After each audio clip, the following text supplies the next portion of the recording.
Hi friends, welcome to my channel. ఈరోజు Amla pickle ఎలా చేయాలో చూద్దాం. ఇది నేను 3 kgs ఆమ్లా తీసుకున్నాను. శుభ్రంగా కడిగి తుడిచి పెట్టుకున్నాను. ఇట్లా పైన బ్లాక్గా ఉన్నది తీసేసేయాలి. తీసి 1/2 kg ఆయిల్ తీసుకొని డీప్ ఫ్రై చేస్తున్నాను. ఒక 5 కళాయిని బట్టి కొన్ని వేయించుకోవాలి. మీడియం ఫ్లేమ్లో పెట్టుకొని ఇట్లా ఈ విధంగా డీప్ ఫ్రై చేసుకొని ఒక బౌల్లోకి వేసుకోవాలి. ఇవి 1 kg అయిపోయినాయి. ఇంకా 2 kgs ఉన్నాయి. డీప్ ఫ్రై చేస్తున్నాను. ఇట్లా జార్ లాంటి గంట అయితే బాగా ఈజీగా తీయొచ్చు ఆయిల్లోంచి.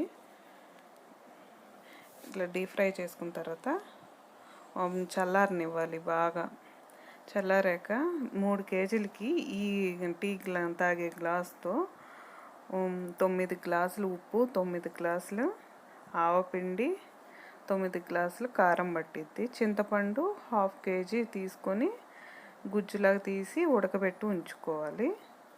ఈ విధంగా ఆమ్లా చల్లారిన తర్వాత డీప్ ఫ్రై చేసిన తర్వాత ఆరబెట్టి చల్లారాక తీసుకుని 9 గ్లాసులు కొలత ప్రకారం ఉప్పు ఆ బౌల్లో ఉసిరికాయల్లో ఫస్ట్ ఉప్పు, తర్వాత ఆవపిండి, ఇందులోనే ఒక 1/2 గ్లాసు మెంతులు కూడా వేసి పెట్టాను.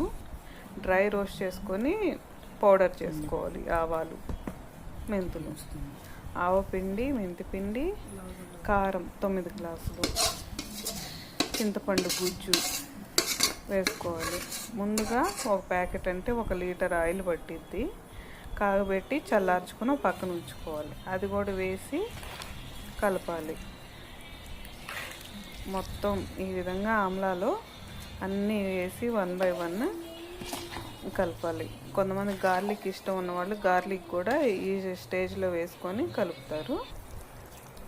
ఈ విధంగా చేసి 2 days తర్వాత టేస్ట్ చూసుకుంటే ఉప్పు కారం సరిపోయిందా లేదా అనేది మూడో రోజుకి ఉప్పు కారం అంతా ముక్కలకు పట్టి తెలుసుద్ది. టేస్ట్ చూసుకొని ఉప్పు ఏమన్నా కారంగానే పట్టిద్దేమో చూసి అడ్జస్ట్ చేసుకోవాలి.